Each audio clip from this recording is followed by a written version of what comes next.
witch hums all day, stirring dreams in her own sweet way. With herbs in her hair and moonlight eyes, she dances neath those starlit skies. She talks to wolves and whispers to trees, brews her tea with honey and breeze. The kettle sings, the candles gleam. She's halfway here and half in dream.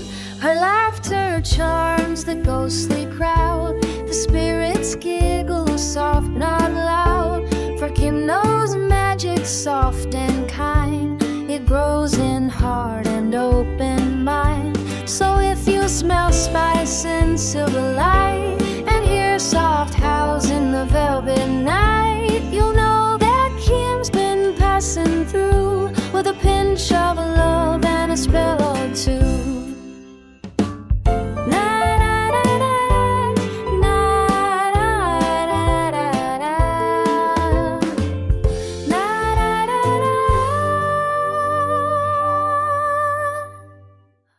I have a story for you today. Civil Battles, Ghosts of Room 12. The Andrew Carnegie Free Library and Music Hall is home to one of the last remaining Grand Army of the Republic posts in the country. The Captain Thomas Epsby Post number 153 was chartered in 1879 and moved into the library in 1906.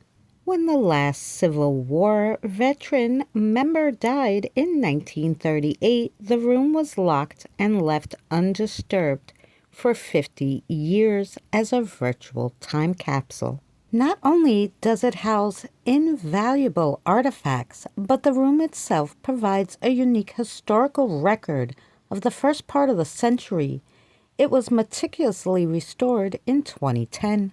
The mid-1800s was a chaotic time in our nation's history, with the conflict erupting in war in 1861.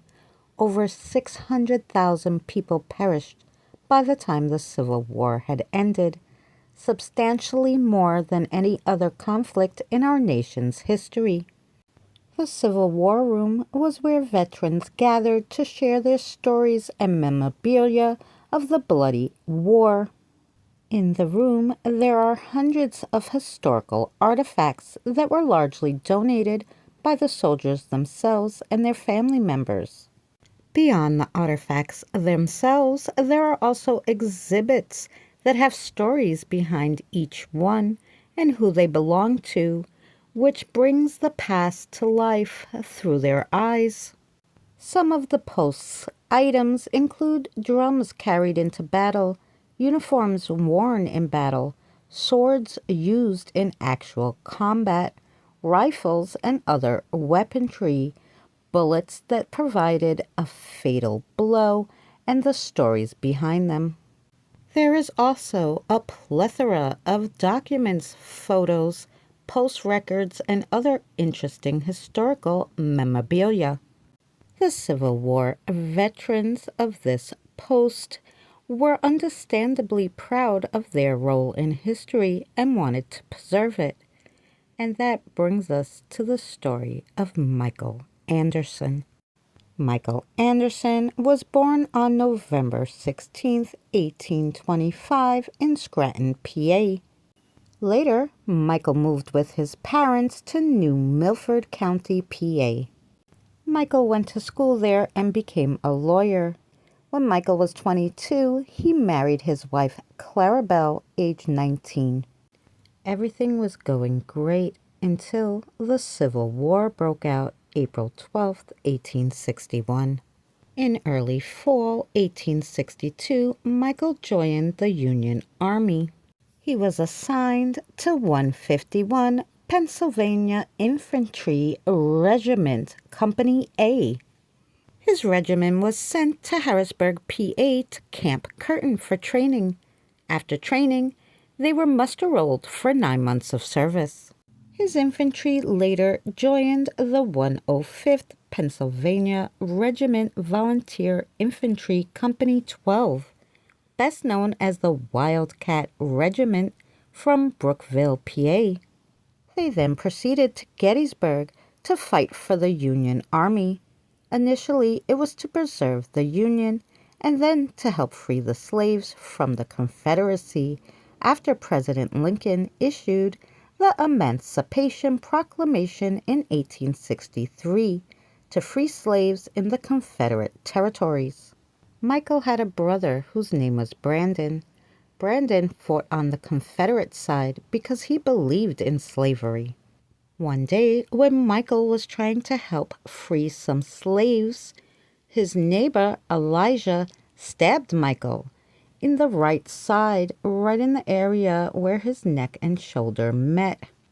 One of the male slaves helped Michael with his wound while in an underground tunnel until Michael could get to a hospital.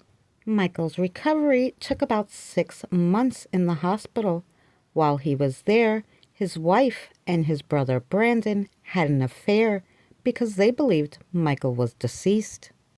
At the time of the affair, Clarabelle was pregnant with her and Michael's child, and in June of 1863 she gave birth to their daughter, Emily. Right around the time of his daughter's birth in June 1863, Michael woke up in a hospital feeling stuck and delusional from all the morphine he was given. After his recovery, Michael was honorably discharged, having served 8 out of his 9-month serving period. Michael was finally released from the hospital at the end of December 1863. After only being home for 1 week, Michael's mom, Rosa, passed of pneumonia. And just a few months after that, in April 1864, Michael's wife Clarabelle passed away. That's when the stress of everything really hit Michael hard.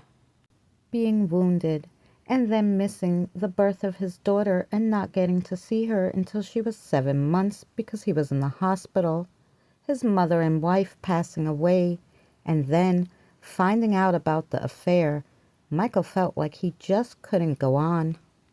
Michael took a trip to his family farm, and then he went to the barn and hung himself.